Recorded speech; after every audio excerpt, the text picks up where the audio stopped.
Hello and welcome to All For United WFC.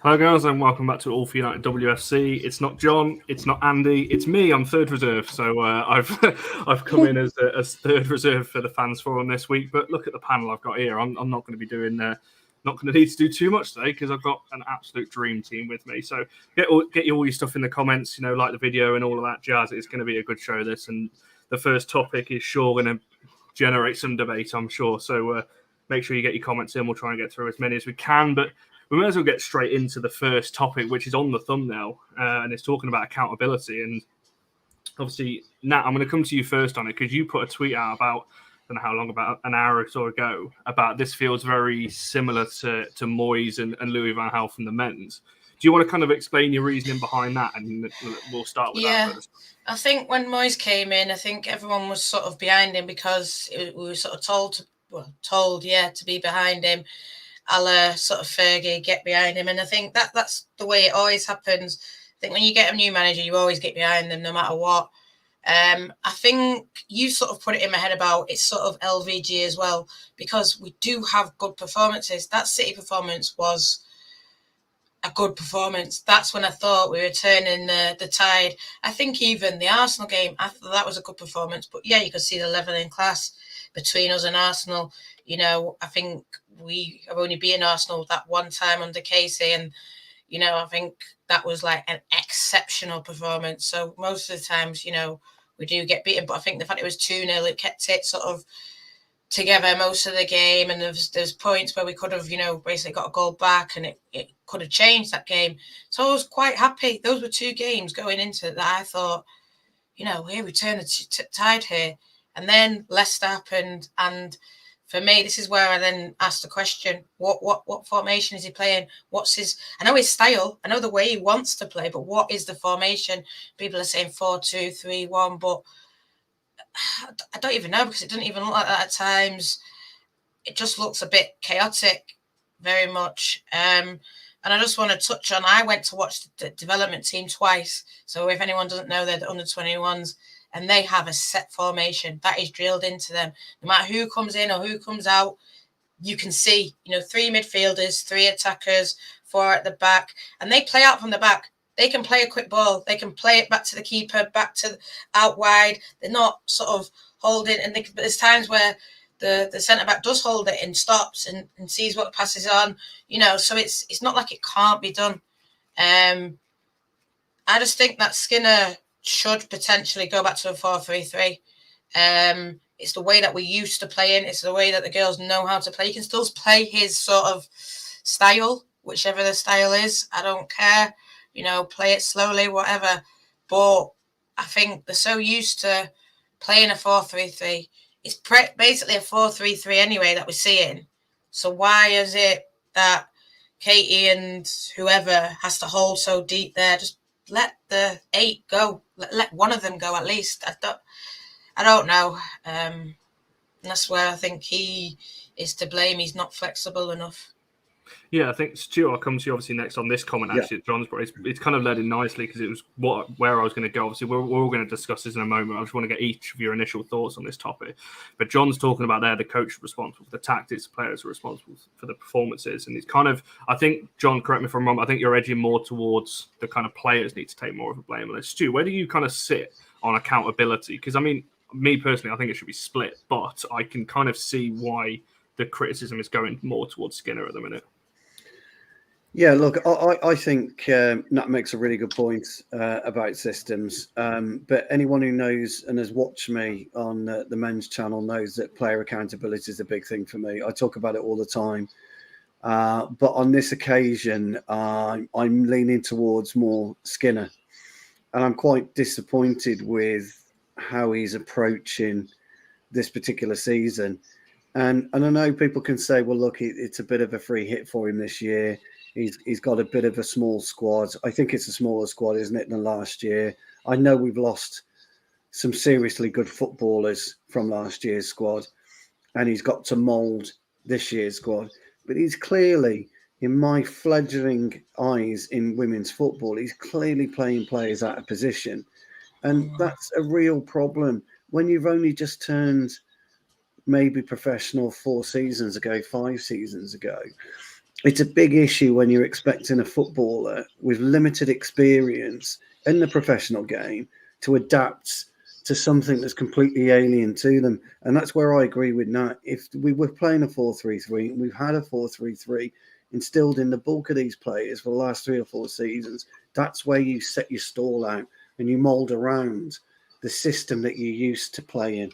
And I've said before, and I always get it in the neck over Zellum, but I think Zellum's an 8. She's not a 6. She's probably a better 8. I'm not saying she would flourish there because I've not seen enough of her, but I'm guessing that's her better position, maybe her preferred position. And when, as I said, when you're playing players out of position, it becomes difficult. However, I want to slightly flip it, only slightly, by going back to player accountability and responsibility, because the players themselves are going to look at it and say, hold on, if I'm being asked to play this role, I've got to pull my finger out, for want of the better phrase, and give it the best. And I think we've been laboured in matches. I don't think we're fit enough. I mean, me and Nat knows I don't think we're fit enough. Because last time I was on with Nat, we spoke about it, I think, didn't we, about fitness levels. I don't think we're fit enough. And that is down to the coaches, and that is down to Skinner.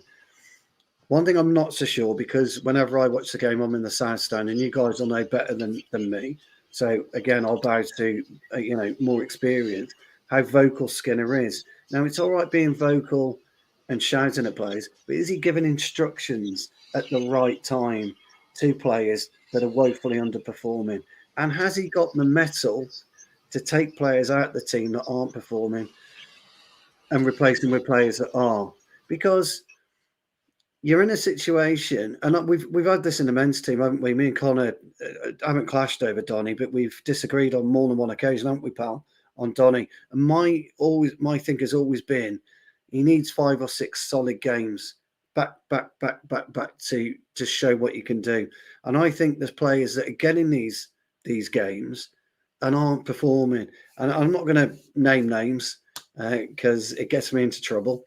And so I won't. But that's just my overview on it anyway. And that's how I feel the cards are lying at the minute. Yeah, I want to jump in, and I'd like to say that Nat put up a great point that we won against City. We saw a good performance, but then the Arsenal game came and it was back to square one. We lost 2-0. Of course, it wasn't a big scoreline, but we did improve. But I'm just wondering about the tempo of the game. In the City game, we were controlling the game a lot better. But in the Arsenal game, of course, they have the better squad. I'm not going to deny that. But there has to be a gameplay. From what I saw in both of those games, I think the gameplay in the City game was a lot different than the gameplay in the Arsenal game. So that is something that I would like to see Mark Skinner improve a lot. Consistency. There's no consistency in the team, and I do agree that the players have to be accountable. But at the same time, Skinner needs to select the best 11. If Ivana Fuso is playing very well in the Conti Cup, why isn't she playing in the WSL? She hasn't made a single appearance, I think. Carrie Jones is playing very well. We saw her press a lot better than most of our players do in the Manchester Derby in the Conti Cup. So I think start them. Of course, I agree that they don't have the WSL experience, but you cannot say that. If you give them an opportunity, then only can they show what they are capable of. So I think with that respect, he needs to tweak some changes. And I do agree that Katie Selam isn't a 6. I think she's between 6 and 8. Let's call her a 7. I don't know what's that position, but I think he needs to bench. Selecting players has to be on the basis of merit. And I'm not saying it in a negative way. Conor also came on my channel and we talked that it's not because we hate the players or something. The players need to sort out whatever the difficulty they've been having on the training pitch. Let them have a rest. Let them decide what they want from the manager and what the manager wants from them. Bench them for a game or two. Let them decide, and that's when we see that competition. Like, there's a lot of competition for places right now. Our wingers are starting every game, and at one point of time it's fatigue as well. Like Stu also said in the last fans forum that fitness creates a lot of issue, and right now we are seeing so many injuries. So I think it's a bit of both players and coach, like I said last time, but Skinner needs to say better things in the press conferences. It's been very bad. Yeah, I'm sure that'll open up to discussion in a moment. I can see all of your comments. I'm going to get to a few of those in a moment, but I just want to get Maze's kind of initial thoughts on this topic, because I mean we were there before the Leicester game, going, this is going to be easy. We're expecting a comfortable win, and then 2 hours later we're watching a shootout and watching us lose. So I mean, where do you think, like, your kind of initial thoughts sit on this? For me right now, I'm leaning more towards Matt Skinner, because if you do look at the players we've got a team who is more than capable of winning games against Leicester, who is more than capable of making sure they're getting more than one goal against Everton, for instance. We've got that team, we've got these goal scorers, but we're doing nothing with it, if you want me to be fairly honest. We've got, like, Matt Skinner. Of course, he's a brand new manager. He's got obviously Super League experience, knowing he's been with Birmingham. He's had experience in the United States as well. So he's got that managerial experience. And for me, sometimes I just feel like you just think, is this the point where, is he not controlling that squad very well? Is he thinking, oh, we'll just put these 11 players on because these are the biggest names at Manchester United, and it doesn't matter how it works, we'll just put them together and then we'll just hope for the best. And we can't do that. I agree with everyone here that we do need to have a starting 11 play what is based on who is best on form right now, because we do look at Carrie Jones, who has been amazing. You look at Bo Reese, she's been absolutely amazing as well in the Conti Cups. Carrie Jones is another one what you do definitely say that does deserve to have that more starting 11 play as well. But you do look at it and you think, is there some kind of confidence issue with our ladies as well? Because you see them that they're doing so well in international break, but then when they come back to Manchester United, it just feels like a bit of confidence is a bit shattered, and I do wonder what is going on in terms of what the training situation. But for me, I am definitely leaning more towards a manager. I'm always one of them who do say, let's just give the manager a chance. It's the new season. You've got to give a manager a chance. I'm always one for giving chances, but when you are losing these kind of games or drawing against these kind of games, you do look at that and you think, what has really gone wrong whatsoever? Yeah, you all make good points. I think that the consensus in the comments, I'm just going to get to a few of these. A lot of people are saying it's kind of 50-50. Sang here is saying, players are responsible for this, but both are responsible. I mean, ultimately, like we said, it's a team, it's a collective.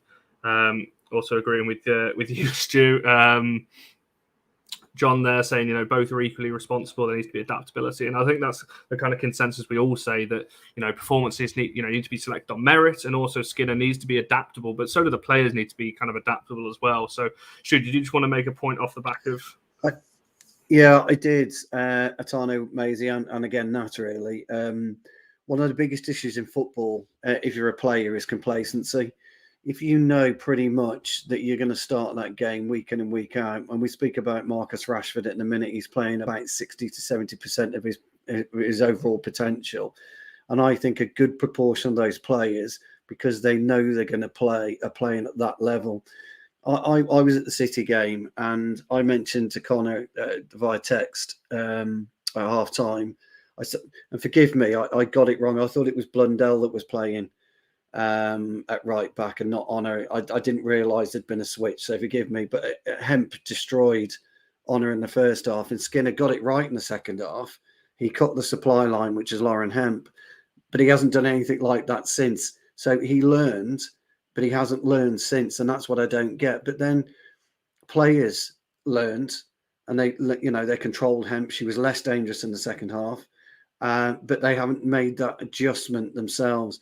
And one of the biggest things about being a footballer is making that adjustment yourself. And I said on a show a few weeks ago, sometimes you have to go rogue in a game, and you really do. And I wasn't being pedantic when I said that. What I meant was, if you can see a game unfolding between your eyes, in front of your eyes, and you know how you can alleviate a lot of the pressure, or you can stop teams attacking at you in bulk play, then do it. Don't look across at your gaffer.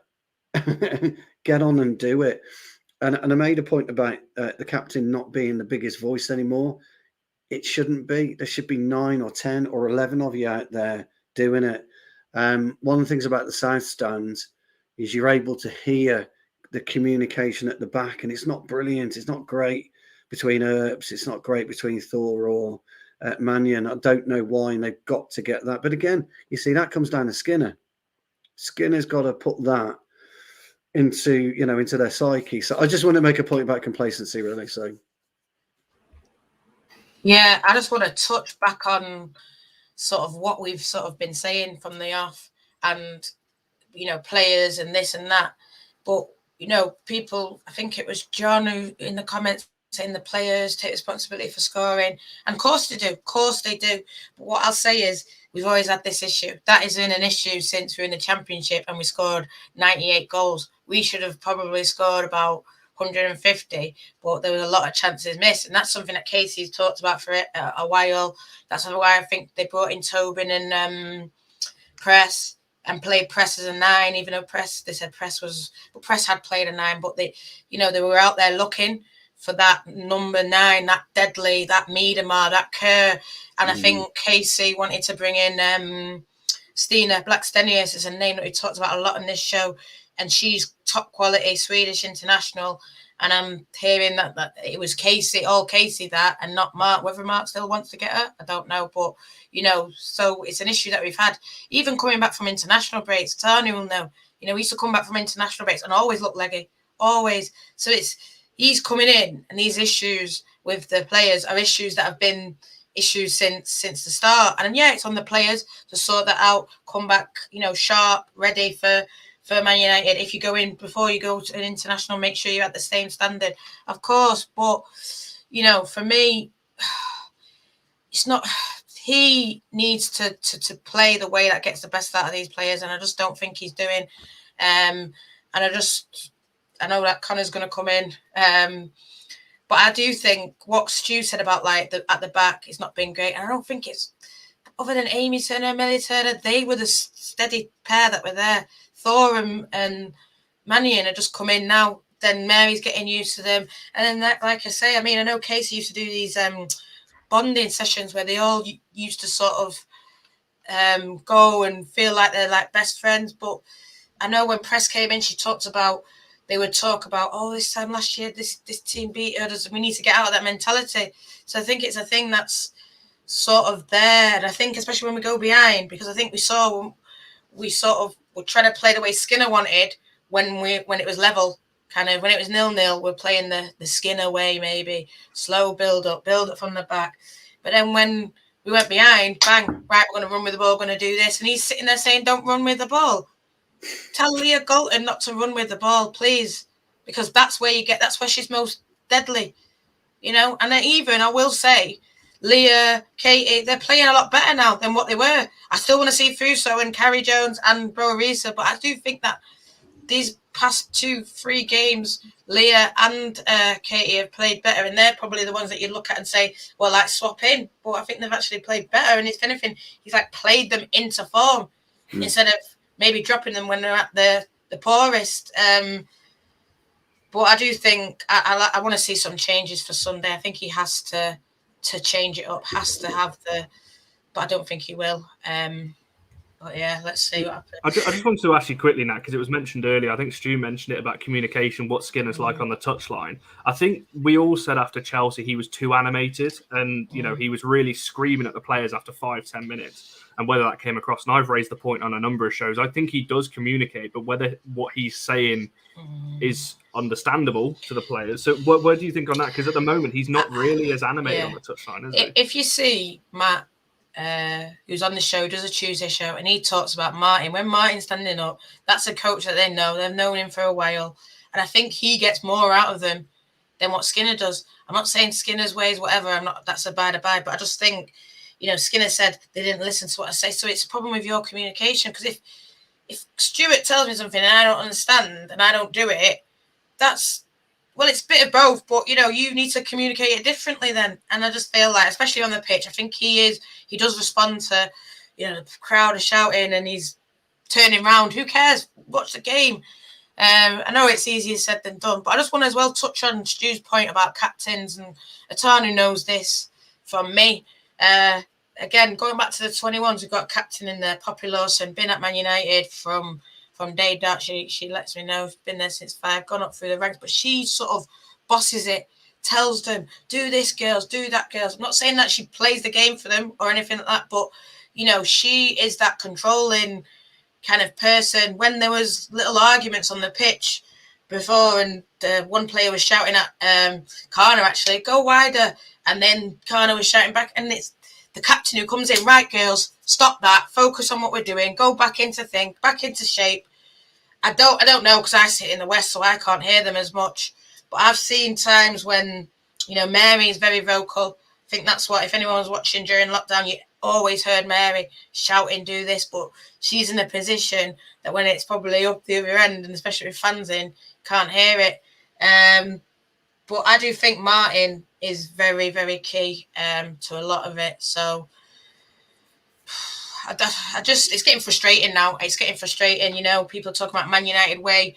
For me, Man United way is winning, and that guy needs to know that no matter what, winning is everything. You know, winning games, you need to do it. You know, it's not a case of, oh well, we're not going to get top. No, we need to win all the time. There's, you know, this is the difference between being at an Orlando and being at Man United, and I think it's coming to hit him hard. That, to be honest. Yeah, I just want to pose a question to Maisie and Atanu, and feel free, Nat and Stu, afterwards to come back on this point. I've kind of got it going along the ticker along the bottom there. Either of you can jump in first on this one, but does Skinner now need to change his kind of? I know there's a few people in the comments saying he doesn't have a way of playing. I think he does. I just don't think the players are understanding it. Maybe Leicester apart, because Leicester was just throw everyone forward and let's just see where we go from there. But aside from that, I think he does have a start. Does he need to start changing that now? Or do you think he needs to stick with it and go, no, I've been brought in, I'm going to play this way, and you guys are going to adapt or move out? Maisie or Atanu, either of you can go first on that one. Yeah, what I think is when something is not working in your team, you have got to change it until it does start working. You can't think, okay, we'll do 4-2-3-1 or Connor's favourite, we'll do a diamond. But I'll bring that one in for you, Connor. And if it doesn't work, and if, for example, there's a duo on the pitch and they don't work, take someone out, change the formation until it gets to work. You can't be everybody's friend when you're a manager at the end of the day, and you need to make these rash decisions. You need to be like, well, yeah, you haven't been on the best of form. We're going to have to drop you for a few games. Just work extra hard in training, and then if I put you on and you're brilliant again, we'll play you again. You can't be everybody's friend. You've got to be harsh in these kinds of decisions. And I just feel like at times I think it's just like, oh, I want to make sure there's no no agenda there. We don't want any kind of hate. We don't want any kind of conflict there. And that's how it just seems like for me. And it does need to change. It definitely does need to change, because I don't think that 4-2-3-1 really works for me whatsoever. And I agree with Natalie. I would prefer the 4-3-3, because I think the 4-3-3 for me is that formation what everybody relies to. If you look at like teams who have won leagues, who has won Champions League, they don't rely on a 4-2-3-1. They don't rely on playing two defensive midfielders. They rely on 4-3-3s. They rely on diamond formations. You don't rely on two CDMs, who one of them isn't a CDM, but we'll play him as a CDM, to win trophies, because that's never going to work. Playing someone who is not in that position does not help you win trophies, does not help you in the league, or doesn't secure your Champions League football either. Yeah, just to build up on that, I think I would also want to shift back to a 4-3-3. And I think I don't really know whether it was a 4-2-3-1 or a 4-3-3, but that Conti Cup Manchester Derby win, I mean, that is a memorable one. And we saw Ivana Fuso and Carrie Jones much more in an advanced role. And, Fuso and Carrie Jones putting in those crosses for, I think it was Russo, if I'm not wrong. So it that type of game, like I want that type of gameplay from Mark Skinner right now, because the next game against Brighton day after tomorrow, it's going to be a vital one, because Brighton are the dog houses right now, and we need to win that game if we want to have any chance of getting into the top three. And coming back to the 4-3-3, like Nat said before, get that number 8, give that freedom to number 8. Don't play two number 6s, and we see that And when we saw Katie and Healy Lad start together, there was a loss of link up between Tooney and the rest of the midfield, because the both of those midfielders were sitting in too deep. And our defenders are very good. Aoife Mannion is good. Maria Torres' daughter is good. Ona Bhatia tracks back a lot. Hannah Blundell also supports from the either of the flanks. So it isn't that we need a lot of protection in front of our defense. So I would want one proper CDM, one number 8 and one number 10, the traditional midfield that in a 4-3-3, because we need that connection between Tooney and the midfield, and that kinds of you know it isn't there a lot of times in the season. It wasn't there a lot of time in the season. Stu, on that, have you got anything else to add on that? It sort of like hit it up to Tooney or Russo, and if they create or if they do something special, then we'll be all right. I mean, I'll even look at the Spurs game. Russo, magic, Tooney, goal. And other than that, that's all we had. And then we scored 2 goals. And I just feel like that Leicester game, both of them were knackered. I know that we couldn't have played. Well, Carrie was supposed to play. I think that would have had a bit different. But,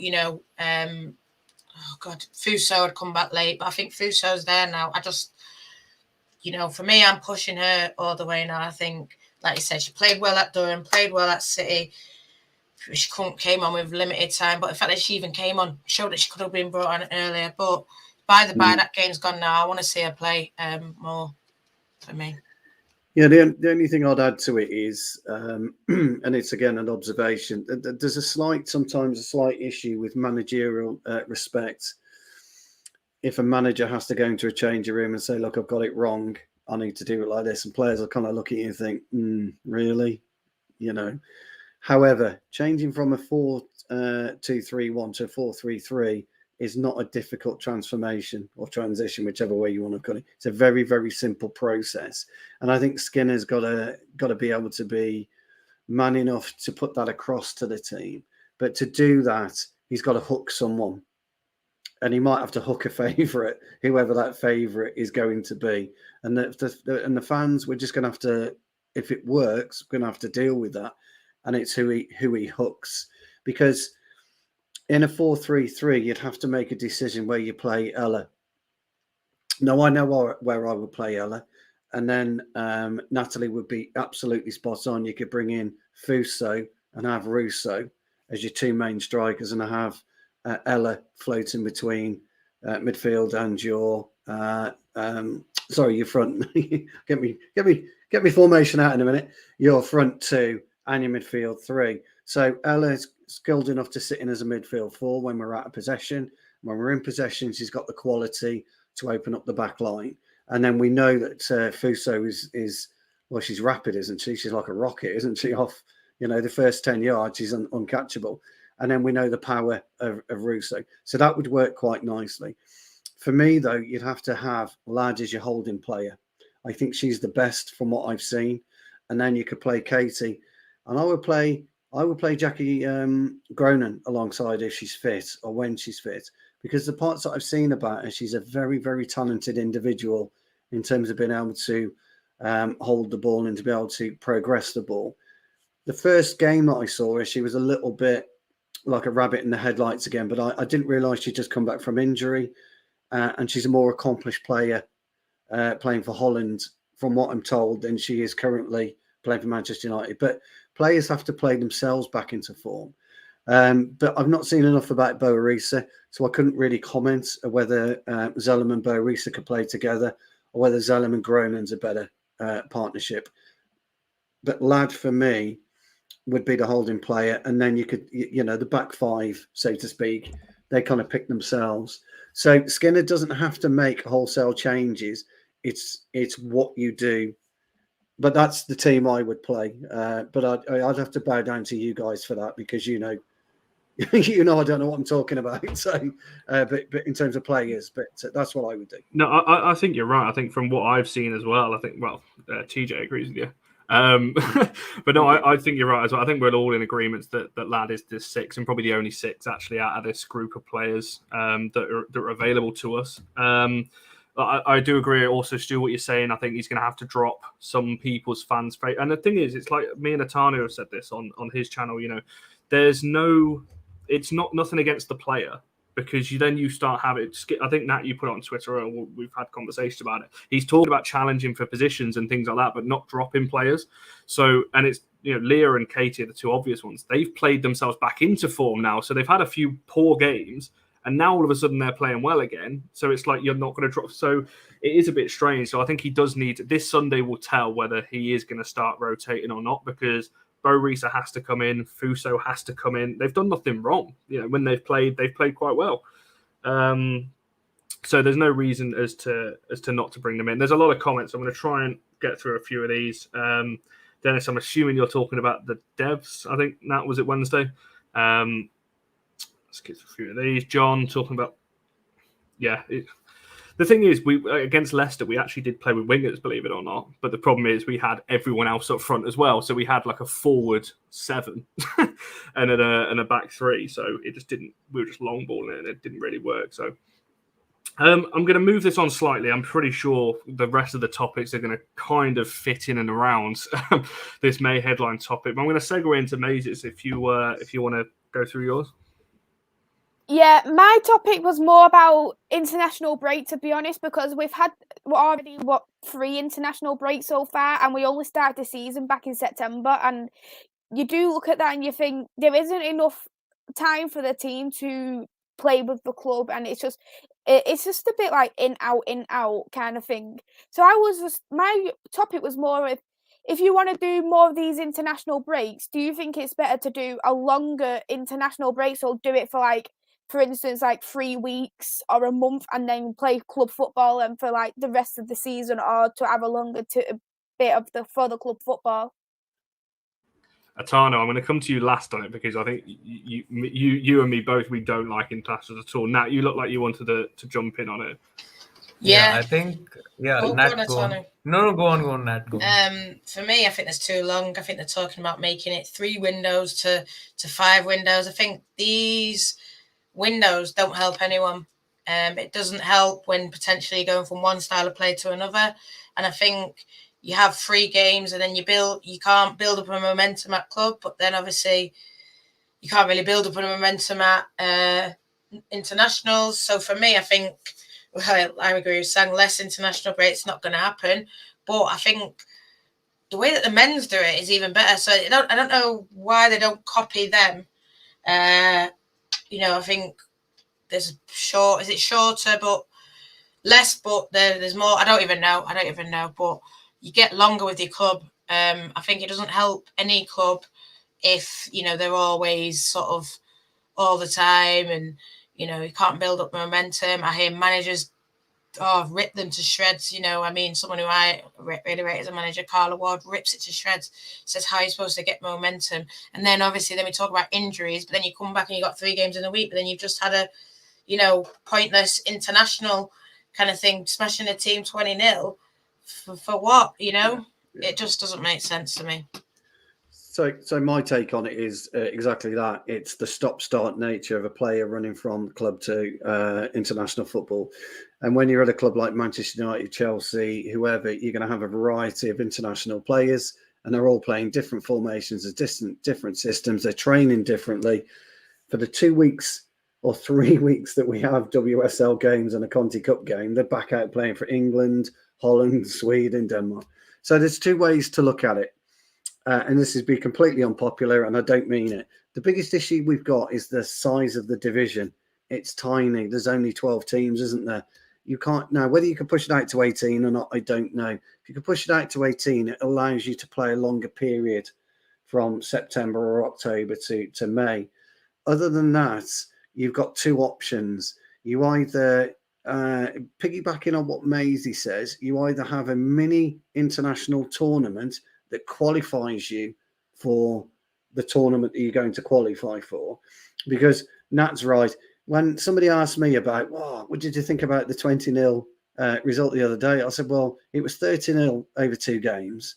And it was useless and pointless for both teams. It was a waste of time for both teams because you learn nothing. I think we scored a goal every 4 minutes, didn't we, in the second game? Something like that, every 5 minutes. And it was just a nothing. So if you was to get at the start of the season and played the winter months as international, then you could then take after Christmas and start January to maybe summer for the WSL, and you'd have maybe one other international break or something like that. It isn't workable, and I know it's not workable, and everybody will jump on me and say, look, it's a bit of an issue with sponsors, blah, blah, blah, blah, blah, blah, blah. And my topic is about sponsorship, and it's really for Nat to answer. Sorry, guys, because I know Nat's got a strong opinion on it. But I think sometimes with the women's game at the moment, I'm not devaluing it, because people would say, oh, you're taking away from the women's game by doing that. And I don't think you are. You've got to find a way of making the women's game stronger. You've got to find a way of making women's opposition more even. Because as I say, those girls, apparently they enjoyed it, the Latvian girls, but crikey, I'd have been apoplectic if I was playing for them and got beat 20-0. I wouldn't have come out in the second half, And it's just an idea. It doesn't mean it's right by any stretch of it, but it's just an idea. So that's I don't know what your thoughts are on it. Personally, for me, I think these international breaks are just so silly, knowing that we've had 3 so far in the matter of several weeks. Yeah. It isn't good in terms of club football because, as we say, we only play 20 plus games in the Women's Super League. We have the Conti Cup, we have the FA Cup as well. And then you get these international games, you play 2-3 games in international, then come back to club. International football where you play if you play for England, for instance, and then you play to Mark Skinner's kind of way. So if you look at the last game, it was a diamond formation for England. Then you come to a 4-2-3-1, you think, okay, this is completely different. And I think what else doesn't help is the fact of coronavirus, because you're seeing coronavirus is spiking all over the place. There's games, especially last season, that was postponed due to rising cases of coronavirus. How is the ladies going to their country to play international football going to be ethical for the Super League? Because they're going to pick up cases of the coronavirus. They're going to have to postpone more games, and then they're going to have to mix these games back at the end of the season when we're going to be playing our cup games. So I don't think it's ethical whatsoever. And if I was going to do it, I would rather have 1 month in a year to do international football. So if you wanted to do it for instance, when it's a bit quieter, if you want to do it say for example, the World Cup's in May, do it 6 months before, for instance, or 3 months before, something like that, a little month, just so you can get the team together and then work out how you want to play for the World Cup or for the Euros. I think that is the best option going forward, and especially due to how the climate is right now and the way things are, I think we can't afford to have games postponed, and we can't afford any further injuries, especially knowing that our squad in particular is quite a small squad. Do you want to jump in at Tana? Because I think you're with me. You don't like internationals in the slightest. No, I think whenever a United player is playing, I'll support them no matter what. I supported Alessia Russo when she scored that hat trick. But I do agree that 20-0 scoreline didn't actually, excite me a lot, because, okay, fine, it's a 20-0. They're playing Latvia. I felt a bit bad for Latvia because I think England did overdo it a bit. When it comes to international football, I hate it because I've seen our players get injured on international duty. I think Jackie didn't get Jackie sort of around that timeline only, when she came back from Holland duty, she became injured, and ever since that our season has derailed, I think, in my opinion. So the injuries, first of all, I hate international football because of the injuries. Second, I think you all guys have already said it, that after 3 games there's a disruption due to the international break. Okay, fine, we lost 2, then we won the third one, and then international break starts. So it sort of hampers the momentum, the form that the team is in. And it isn't fair on the players that stay back, those who don't get selected for the national duty, because they are training day in and day out. And I'm not blaming the players who go for the international duty. I'm just saying that the scheduling can be a bit more better. In my opinion, club football should have the priority when it comes to if it's men's football or women's football. But talking about women's football, I think it's very important that have a run of 6-7 games for club football. For that, you need more teams in the league. So I'll combine everyone's point and say that, first of all, add more teams to the top tier of WSL, or of the English football, the women's football. and then schedule it in a better way. Like we are seeing that they are going to introduce World Cup after every 2 years. So obviously they are planning on focusing more on the international football, which isn't doing any good for the club football. So I think I hate it, and Connor of course agrees with me, and he'll start his rant now. Yeah, no, I can't add to. I think there's a lot of points, and we're all kind of in agreement. I don't like it because it just it brings up injuries. I've never been a fan of international football, just in the men's. I've just never supported national teams.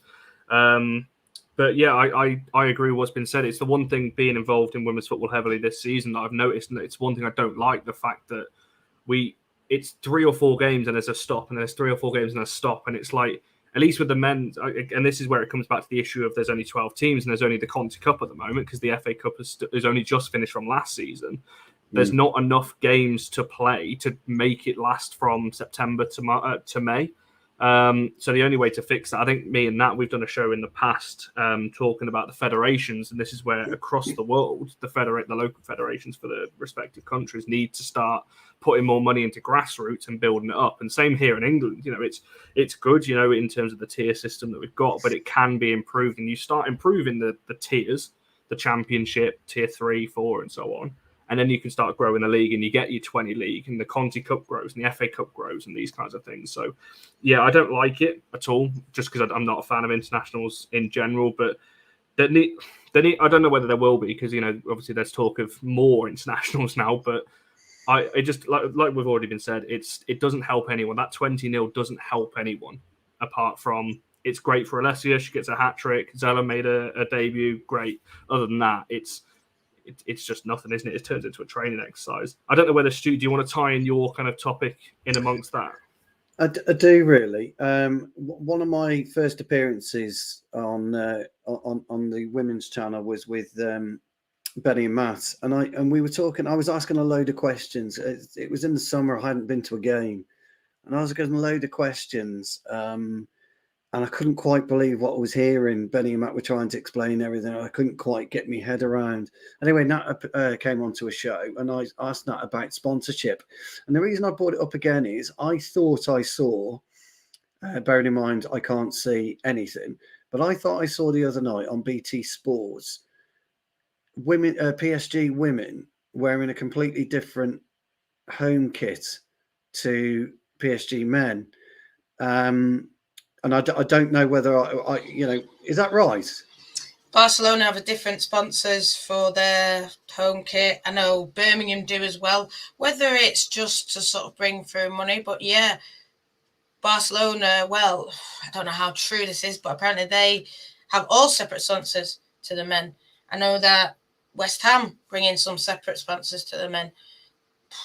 Man United could do it. It's just whether they feel the need, whether they want it to be all one club. I think we're seeing a lot more adverts. I don't know if you've seen that advert recently, but it was like, it was about glasses, and the girls are actually in it, and it was not just like one, little picture on the side. It was like both, a bit of Fred, then a bit of Fuso, a bit of this one, then a bit of that one, a bit of Martha Thomas, then a bit of Scotty, a bit of Zellum, then a bit of Harry. That's what I'm seeing more of that they're doing. Those adverts, I mean, the only one I can remember before that was a Cadbury's one. That was I think when fans could go. So, we've had 2 years since then, but now they're really, I see, and stepping it up and doing it joint. I don't know. Obviously, I've never seen the books. I don't know how much money there's a guy called Kevin Maguire who does a lot about women's football as well. And United are actually quite good at releasing their books. They do release. There's some clubs that'll sort of hide it and say, this has gone through there. But United are actually pretty good at showing what's the sponsorships and what's commercial and stuff like that. So definitely, if you can look at one of these guys that share the reports. I know Adam, who's been on this, Millington, who's been on this show, has done talked about our books as the women's team. But yeah, no, a lot of clubs, top European clubs, do have separate sponsors and do have different shirt sponsors on the front. I don't know how I feel about it.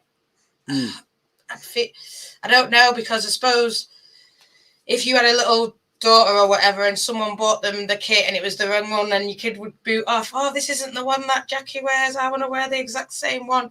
And you think, oh God. So maybe it's a bit of that. I don't know. Maybe eventually it'll come. I think we're at a point where all these things we're just starting to sort of do a bit more now. I mean, I know it's probably going to touch on a turning point, but all this director of football, it's something that I've talked about for ages. We needed someone, we need the same team. And now finally it looks like they agree. They need specialists in women's football, you know, and it's finally, depending on who they bring in, because hopefully it's a good, solid person with a lot of experience. But it's looking up, and that person I've seen, they said that by early January they could be in, or middle of January. So yeah, I think just my little bit on sponsorships, Stu. Obviously, I'll come back to you. I think it is all about, well, sponsorships are all about money at the end of the day. It doesn't really affect, as long as there's nothing within, obviously we've seen in F1 at the moment, Mercedes, obviously the sponsorship or the partnership that they did with something, obviously with links to Granville and things like that. As long as there's nothing in the background that could cause issues, then sponsorships are really about money. So ultimately, I think we did, on this channel yesterday, we spoke with Deborah and talking about kind of, the way the Manchester United are at the moment and things like that. And people don't like to look at the club as a business, but ultimately it is. And clubs go through budget cycles and these kinds of things. So the money has to come from somewhere. So the investment in the women's team, people do say, and I've been part of this as well, just grab money from the men's side and put it across the women's, but the women's team will have a budget of some kind.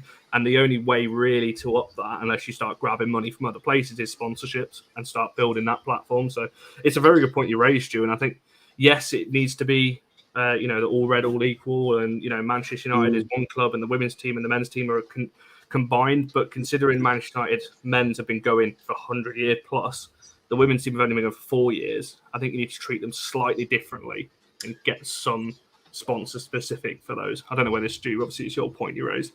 No, that's exactly what I was trying to get at. Really, I'm not even talking about specific female sponsors. I'm not talking about that, because it doesn't really matter. That there's nothing to stop Chevrolet putting 100 million into the men's and $1 million into the women's, but make it clear that it's a separate women's sponsorship, because that would raise their profile. We're living in an age now, apparently, where I could identify as a duck if I fancied it, for one particular day. We're living in this whole world of diversification, and as companies have a real chance now to get behind the women's game. As I say, there could be as Nat talks about continuity between the devs and the first team in terms of the way that they play, the style that they play. I understand the continuity from the club, from the men's to women's. I get all of that, but there's a chance for somebody to really grasp the nettle and be the first to throw a bit of money. Barclays are doing it by sponsoring the overall thing, but there's so many businesses out there that are promoting certain things that are not specifically female based, but maybe gender neutral based. Well, go at it, and maybe our team down in London should be looking at it from that point of view, because who knows where we're going to be in 2025 in terms of what the world's going to look like, or in 2030, what's the world going to look like? We don't know. And I do agree with you, Colin. It's dead easy to go to the board and say, what's 5 million to fund the women's team? You pay that, for a player. What's 5 million quid? But it's got to wipe its nose, I guess. I understand that. And a director of football, I'm not going to talk about that at all. No, it's entirely up to you to bring that up. But I think that works. So I think there's a lot of areas that general common sense could fix, and that's quite sad, isn't it? Can I just touch though on a point and just about what you said, Stu, and about all these companies? I'm not talking about Man United now. I'm talking about your big blue tick, red brand companies. We had Ben Gilby on, and he talks. This is going off topic now, but he said in New Zealand they said, if we create a team, all these big companies said, yeah, we'll sponsor you. So they created this team, and then turn around to the sponsor and says, boom, women's football, New Zealand women's football. It's in our league, and no one sponsored them. I've heard, God, who is it? I don't know her name. Sorry, Kaz Carney is sort of doing things with Chelsea, and she is, again, Chelsea made it to the final. All these trophies that they've won. You know, Chelsea is sort of like, when you look at WSL, it's always Chelsea players that you see when in the advertising. But even she's saying, we're struggling to get sponsors, we're struggling to do this, we're struggling to do that. So I think all these big companies, you know, there's still an element of sexism, of, you know, females shouldn't play football. They want to sponsor Man United, but they probably don't want to sponsor the women, which I think if, like you said, big New Zealand team, Chelsea, you know, if they're struggling, we probably will too. In cricket and netball, I mean, netball's heavily sponsored by Vitality, isn't it? And in cricket's, you know, the women's game in cricket, I know it's more advanced. I appreciate that. It's way farther down the road. But you'd think maybe sponsors of the women's cricket teams could look at the women's football and think, well, it's really worked for us here. Let's be... Anyway, it's common sense, isn't it? You know, general common sense. Always goes out the window. I think we'll move this onto Atara's point. Yes. It's on sponsors. Actually, I will just, the last thing I'll say on it, we are doing Bridging the Gap on the men's channel on Monday, I believe, Monday at 9, I think. So I think that is going to be a good talking point for them as well, actually. So if you want to get more on that, I think we'll talk about that in that one. But Atara, obviously, we've briefly mentioned kind of head of women's football. Do you want to kind of lead us into that one? Yeah, I think in the Manchester Evening News, there's a journalist, Rich Fay, who came out with the report that we are finally appointing our first ever head of women's football, which is somewhat similar to what Darren Fletcher and John Murto do as the technical director and the director of football. So basically, like, to paint you a picture, Nat also knows, everybody knows, but, you know, just painting you a picture, John Murto did, worked alongside Casey when the team was reformed in 2018. He wasn't the head of women's football per se, but he was doing something similar to that. Then when he became the club's director of football, or let's call it men's director of football, so, you know, of course we are a big club, so even United men's team and women's team have different ambitions, we have ambitions, so it will be difficult for just a single person or two people to give equal time on both the teams. So then I think there was a de facto general manager, Steve Deville, I think that's his name. And I think, he's a finance director. So we basically threw him into this de facto general manager role. So of course he didn't know how to react to it. And there were a lot of problems that came out in the Athletic article. I don't know how much of it was true, but some things did come out. And finally, we have a there's an appointment head of women's football now. And I think it's really important because we see, like, Nick Cox is the head of men's football academy and Charlotte Healy is the head of women's football academy. So two different heads, both are doing wonderful things. We see a lot of good players from the women's academy come into the first team and going out on loans. So I think we can do something similar to a head of women's football, like bring in someone experienced, bring in someone who knows women's football, who knows the market, who knows which players are good, which players are bad. And of course, people might say, okay, Siobhan Chamberlain is an ex-player, so that's why you are saying her name. But I think she knows the clubs. She knows the club. She knows women's football very well, and she knows what Mark Skinner might want because, of course, they do interviews a lot of times, and she knows the club, which is basically what I'm trying to say. Yeah, people might not agree with me. There are a lot of other names, but I would like to go with Siobhan Chamberlain. So it's a very important appointment, head of women's football. I don't know. I came in here last week, and I said we need a director of football for women's. 10 days later, we got it. So I think right now I have to say Stina Blackstenius will sign for us in the next 10 days. So I think that's going to happen. So I'm trying to be a bit more positive. I was going to say, can you keep saying that we're going to win games as well? Because we could do with a bit of that. Oh, that's 24/7. But I think Mark Skinner doesn't think the same way. So there's something. Maisie, did you want to jump on that first? Obviously, do you think it's important that we have a separate kind of head of women's and football director for the men's? Yeah, I actually do agree there. I do think we do need our own head of development in terms of the women's football, because if you look at the head of development for the youth team, you look at the head of development for the men's team, they have got that experience in that area. They've got experience in the youth team. They've got experience in the men's team. If you wanted to bring in someone from head of development from, for instance, you want to get him from Chelsea and it was the men's, and they come into women's football, they're going to treat it like it's the men's football. You can't treat the men's and the women's football exactly the same way because it's different. The way they play is completely different in terms of the players who we get. We play different compared to the men's football in terms of formation, style of play. The management's completely different, and we need to make sure that when we do bring someone in terms of the head of development, you need to make sure that they have got that experience in that women's football who can say, okay, Matt Skinner, this is the person who you need to bring in January. You look at the squad.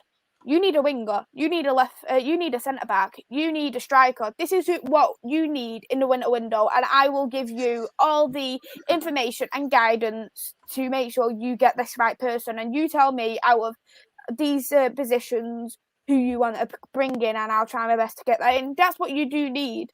And if you had someone who didn't have that experience, they'd be like, it's just, how could you say, they might lack ambition, they might lack passion as well. And when you have got a club like Manchester United, you want someone who is ambitious, who is passionate, because everybody knows what Manchester United is. We have got good youth, we're great, and we're brilliant in youth development as well, and we want that tradition to carry on as well as the men's football into the women's football as well, and you want that person to have that same values as the men's football but have that for the women's. And I think having someone who is passionate about women's football, passionate about Man United, is the next step going forward. I was waiting for Stu to go then. Sorry, I was just about to say, I was just looking at something on the group chat. I was just about to say that I haven't got a huge amount to add to what Maisie and Atani have said because I think they're 100%. What's actually I'm more encouraged about more than anything is people in the comments have already got an opinion on who it should be. And that to me is really impressive because in the men's team, there was 3 or 4 names floating around, but somebody in the comments or a couple of you, Atani, Maisie, you know who you want. And if that is the case, you know who you want. The club should know who they want. They should go out and get it. They shouldn't ponce about. No pissing about. None of this January bollocks. Get them in now.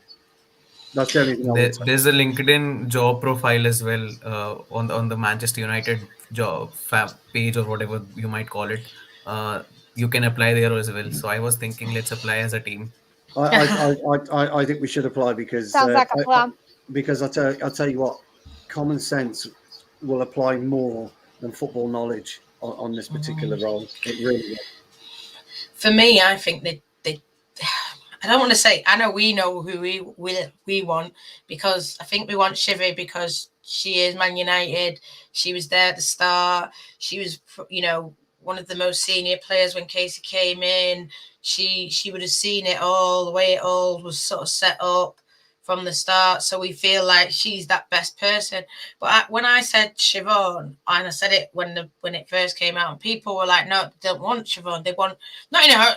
Like, we love Siobhan. She's actually doing a master's now in football management, not like being a coach. So she's actually doing a degree to actually do this role.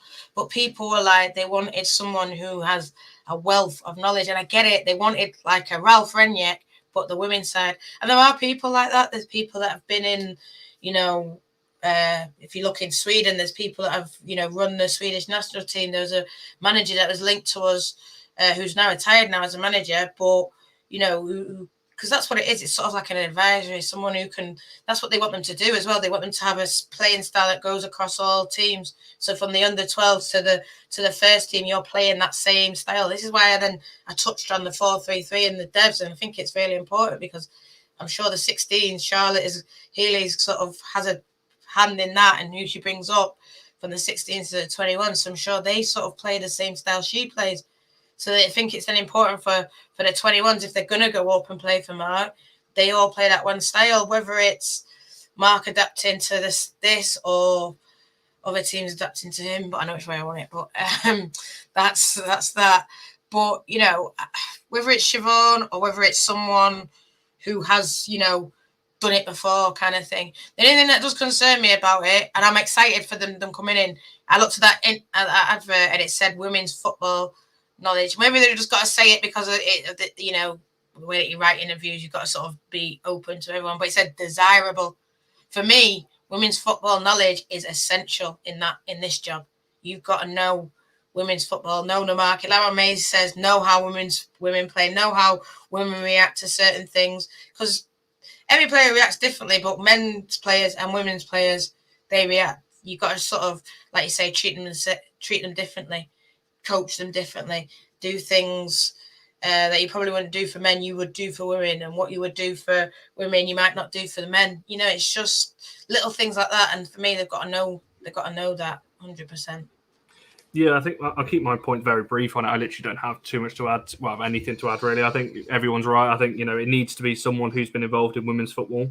And otherwise, what's the point in having a separate role? You may as well just have John Murtaugh or somebody like a football director or something across both.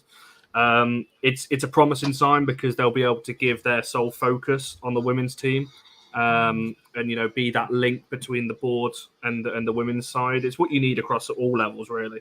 So yeah, I think it's a promising move, whoever it is. I hope it, you know, is obviously Siobhan's obviously the obvious one that people keep saying. You know, like you said, she was there from the start. She understands women's football. She understands Man United. So that would be an obvious one.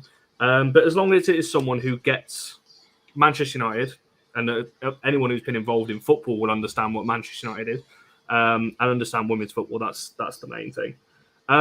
Make sure there's still a lot of you watching. Actually, make sure you're liking the video and subscribing to the channel if you haven't already. We're going to talk the last kind of 15 minutes or so. Nat wanted to bring up Skinner's quotes today, which I think has, you know, it's infuriating everyone. It's for me.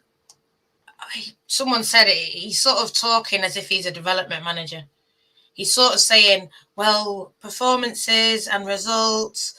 They don't matter. Our process, well, not performances, but more results don't matter. Our process is the be all and end all, and we've got to make sure these players understand our process, even above and beyond what results that we get. And, you know, it doesn't matter that it's not a crisis or whatever he said to Emma. It's not bad because the ones that we won, we got draws out of. And we expected Chelsea and Arsenal to beat us anyway. Yes, we expected Chelsea and Arsenal to beat us. But for me, it's concerning that you're getting points at Everton. That's never happened before. At Spurs, that's never happened before. So to him to sort of turn around and say it's not concerning, I don't understand. And I just think that it's something I said at the start before anyone was like, it's like he's playing with no jeopardy. And it was like that at Orlando. And I don't know if maybe this is on the board or whatever. But obviously, yes, Casey left. Yes, we're changing a lot round. But for me, he's like they've said to him, don't matter, mate. You know, 4th to 11th, you don't get anything from it. So it doesn't even matter. So that's why performances don't matter. But for me, Man United is winning. You know, fair enough. I know we're not going to beat Arsenal. I know we're not going to beat Chelsea. But they went out there and got results and against City. So it's not like they can't turn it on. And he's saying, well, we shouldn't just be turning it on. Well, yeah, we should. We have to turn it on versus Leicester. We shouldn't, you know, that's when we should be in cruise control. But if we have to turn it on for City, if we have to turn it on, this is why I then linking back to Louis van Gaal, because Louis van Gaal used to turn it on, you know, went to Anfield, mate.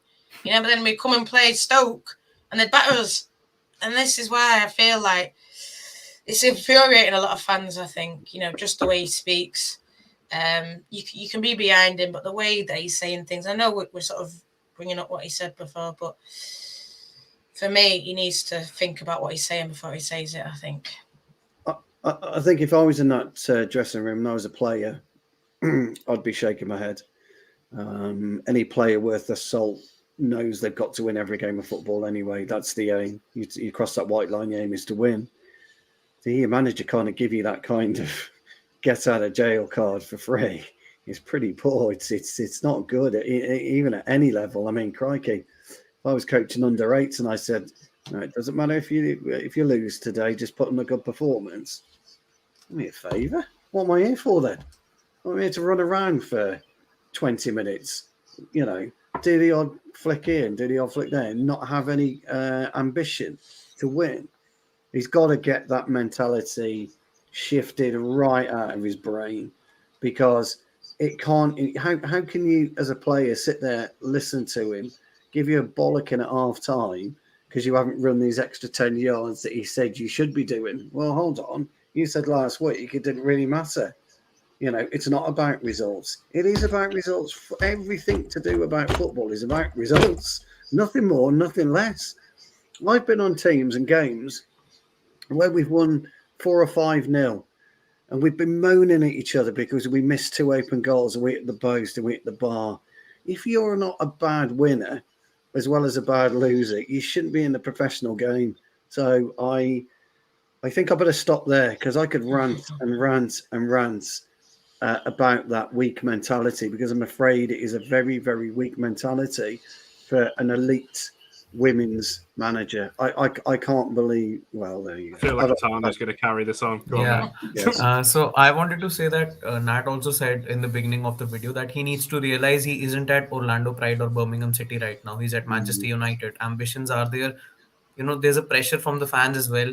Of course, it isn't fair on him because he didn't get the signings, but as a manager, you need to utilize the squad that you have, and he isn't doing that. And the bit where he said it's not concerning that we drew the games that we should have won. Mate, it's concerning. It's worrying. The games you should have won, you're drawing that, so you can't say it's not concerning.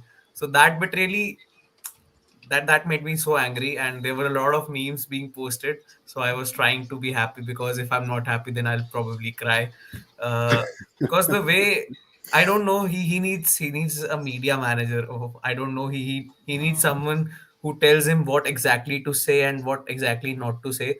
So a few weeks back as well, he took a dig at fans when we said the players aren't like the gameplay wasn't good. So he took a dig at the fans, which is fine. I mean, for a minute I'll tell him, okay, it's fine, but it's concerning that you're drawing the games that you should have won, and he's saying it's not concerning. Maybe he misspoke, but he needs to be careful. He can't be saying all these things. And the way that he said, the question was, you've only won two games out of your last 8 games. He said no, like he made something up, and he said no, we've lost the last 3 games, but one of them was on the penalty, so we've only lost 2 games in 90 minutes. I mean, you can't make this all up. You've lost two games. You've only won 2 games in the last 8 games. Accept that and say, okay, fine, I'll move on. Don't create whatever he was trying to create. I don't know. It's really disheartening to see that he's waffling. Yeah, I'd agree. Amazing. I'm going to come to you on your kind of thoughts on what he said today. But I think my kind of 2 cents, I think some fans, I think he's damned if he do, damned if he doesn't. I think some fans will just say everything is wrong, what he says. I think some things he said is correct in what he's... The thing is that he's not factually wrong in what he said, but the way he's saying it and putting it across, like you said there, that it's not concerning. Like we've all said, mate, it's concerning. I tweeted it earlier. The last win we saw in the league was the 3rd of October. That's over 2 months ago.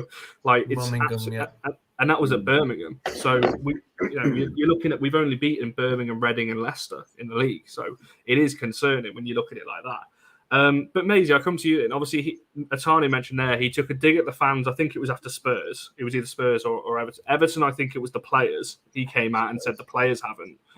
And same after Leicester, actually, you could argue he was saying about the players there, because he said the players knew that they should have done this. The players knew that, we spoke to. Do you think he needs to, you mentioned, I think somebody mentioned maybe getting a media manager. Do you think he needs to change what he's saying in press conferences? And do you think it's kind of affecting the players, what he's saying? Because the players must hear what he says. Mm-hmm. You've got to be completely careful what you are saying, to be fairly honest, because if you look at the players and then they say, oh, it's the players' fault why this has not happened. If the players said it how I said it in training, it's kind of like if they'd done how I said, we would have won the game. That's not necessarily the case. What if he went and told them what to do? If they went, go all attacking, don't defend. Say, for example, he'd done that, but they conceded 3 goals, whereas we couldn't take our chances. That means that his tactics, what he said, is completely wrong. You can't exactly blame the players at the end of the day. You can't come out and dig them out, because it's just going to lack the confidence. They're going to watch it backstage thinking, what? why are you putting all the blame onto me? You can't exactly blame all the players when the subs are too late. If, for example, something is not working on that pitch, make the sub at the 60th minute, 70th minute pushing it. Don't make it on the 86th minute. Because that's not, what is it, 4 minutes going to do in possible 90? It's going to be nothing. You might have, 1-2 touches of the ball. And what I also do think, here is a question what I do ask. If this was in men's football, you went in Birmingham, then you went to Orlando, then you went to Manchester United, would you say, this step is a bit too high for him and maybe he should have gone to a lower league team first? Should he have gone to Aston Villa first, perhaps? Or should he have gone to Brighton first, then moved to Manchester United? And the answer is, if that was men's football, they would have said yes, because people, if you look at men's football, Steven Gerrard, people said, oh, Steven Gerrard should have gone to Liverpool, but Steven Gerrard went and gone to Aston Villa and maybe gone to Liverpool in the future. And people say about Lampard, he went to Derby, then he's gone to Chelsea. He's well and truly stepped his mark up too high.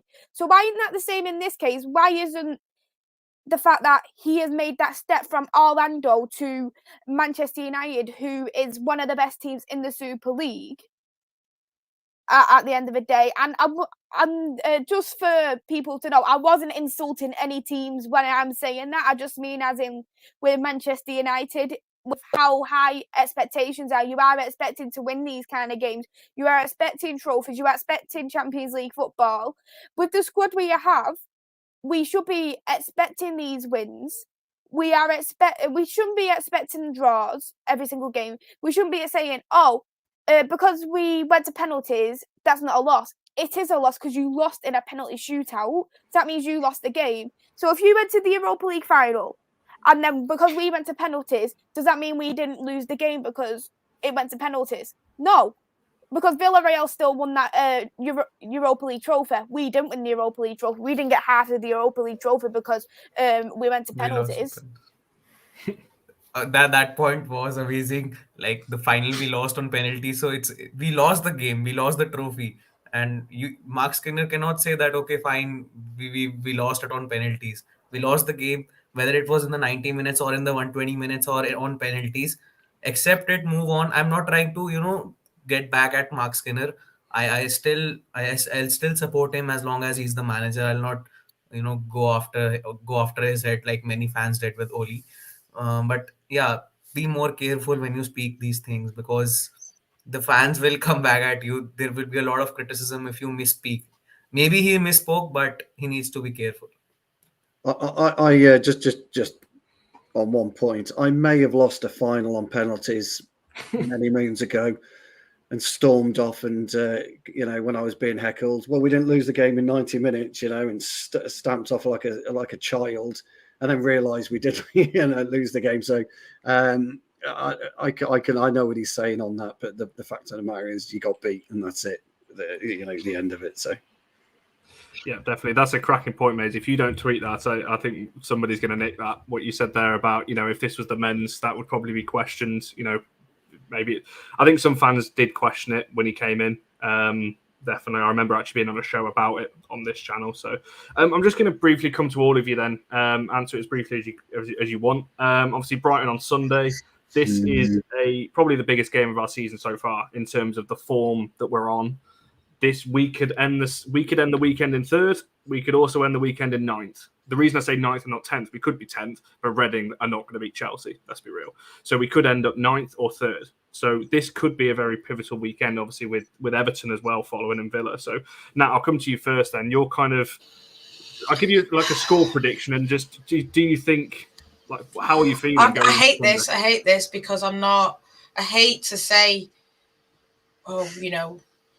this is what's going to happen when my head clearly, we haven't beaten Brighton since 2019. So this is just our team, and we played them. This is away, by the way. So we have played them. Everyone goes on, well, under Casey, this would happen. No. Casey struggled. We struggle against Brighton away. And I'm not confident going into it. 1-1.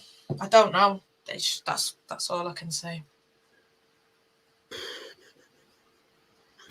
I'm going for it. I'm going for it. I think we're going to turn up. I think we're going to play, and we're going to win 2-0. And I think Russo's going to pop one in, and I'm going to bank Fuso as well to score. So I'm going to go for 2-0. Maisie? You're on mute. You know what, right? We do know how well Brighton can be at home and the kind of team they are, how clinical they can be on the ball and how much of a menace they can really be at home as well. And going back to Natalie's point, we haven't won against Brighton in quite a few years. However, I still never bet against the team, no matter what. Even if we were highly optimistic and we were playing Barcelona women, I still couldn't bet against the team, no matter what. I just hate to bet against the team. I'm going to go for a 2-1. Go on, Atano. You could be the positive one. Come on.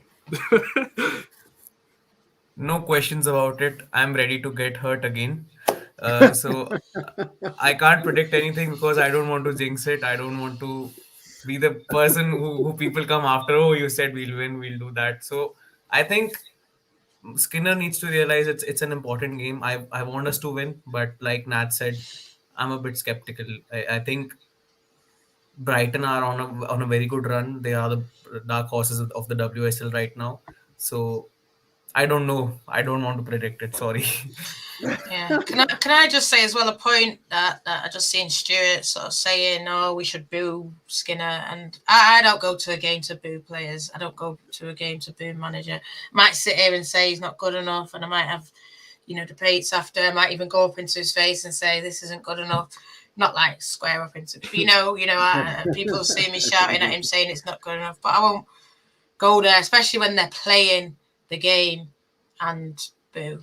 And that's what I think I like about it. The women's football, when they are playing that game, we are behind them 110%, and I know that. But yeah, still, I'm very, very, very nervous about this game, and I'm not confident going into it. So hopefully they can make us feel happy leaving that stadium rather than dejected or sad. Yeah, I think for myself, before I give mine, there's a couple that said 2-1, 3-1. Mark saying 1-1, 2-2. I predicted yesterday. I think 2-1 because I can't see us keeping a clean sheet.